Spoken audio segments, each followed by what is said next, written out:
এই যে চীন ভারত যুদ্ধ, এটাই কি সোভিয়েত নির্ভরতার দিকে ঠেলে দিল?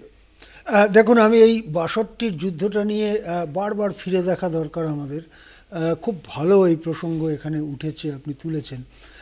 একটা কথা হচ্ছে, দলাই লামাকে নিয়ে এসে দলাই লামাকে একটা চীন বিরোধী কেন্দ্র হিসেবে গড়ে তুলে চীনের বিরুদ্ধে তীব্র প্রচারটা কতটা ওয়াইজ হয়েছিল, এটা যেটা জয়ন্তদা বলছেন, এটা কিন্তু আমাদের বারবার ফিরে দেখা দরকার। আজকে যদি ৩ জন পাঞ্জাবের লোক কানাডায় গিয়ে ভারত বিরোধী প্রচার করে খালিস্তানের প্রচার করে, আমার গায়ে কীরকম ব্যথা লাগে সেটা তো আমি আজকে টের পাই।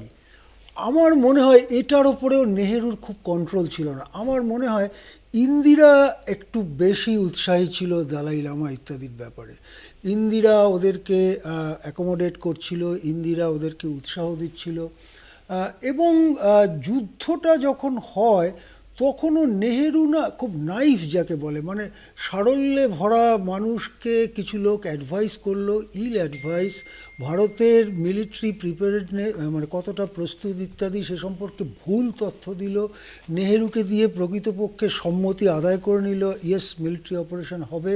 এবং তারপরে যখন হারতে শুরু করলো, একটার পর একটা জেলার থেকে, কালেক্টর থেকে শুরু করে সব পালিয়ে গেল। আসামের একটা পার্ট, অরুণাচল আসাম তো ঢুকে যাচ্ছে প্রায়, আসামের একটার পর একটা জেলার থেকে কালেক্টর ফালেক্টর সব পালিয়ে গেছে, পুলিশের অফিসার পালিয়ে গেছে, টোটাল কেওস, যে যার বাড়ি দখল করে নিচ্ছে। ইন্দিরা তখন সেখানে চলে গেছেন, ইন্দিরাকে বারবার বারণ করেছে নেহেরু, যেও না, তোমাকে ক্যাপচার করে নেবে চীন।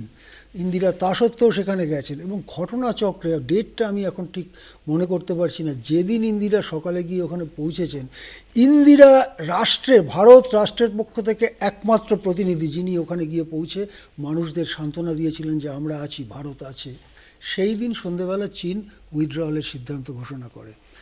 সুতরাং ৬২-র যুদ্ধটাকে বারবার ফিরে দেখা দরকার, কেননা ৬২-র যুদ্ধের পরে নেহেরু এত উত্তরহীন হয়ে গিয়েছিলেন যে কিশোরী লতা মঙ্গেশকরকে দিয়ে গান গাওয়ানো ছাড়া তার সামনে আর কোনো রাস্তা ছিল না।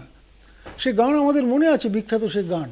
এবং তারপরে তিনি অসুস্থ হয়ে যান। ৬৩ সালে একটা সাংবাদিক সম্মেলন করছেন, তখন তাকে সাংবাদিকরা, হার্ডকোর সাংবাদিকরা, জয়ন্তদার মতো হার্ডকোর সাংবাদিক যারা আবেগে খুব বেশি প্রভাবিত হয় না, তারা জিজ্ঞাসা করছেন যে হোয়াট অ্যাবাউট ইউর সাকসেশন, আপনার উত্তরাধিকার সম্পর্কে কী হবে? নেহেরু একটু থামলেন, তারপরে তাকিয়ে বললেন, আমি আশা করি আমি এখনও কিছুদিন বাঁচব। আমি যে লেখাটার থেকে আমার মনে পড়ে যাচ্ছে, সেই লেখাটায় বলা আছে হার্ডকোর সাংবাদিকদেরও মুখটা বিষণ্ণ হয়ে গেল। নেহেরু বলছেন, আমি আশা করি আমি আরও কিছুদিন বাঁচব।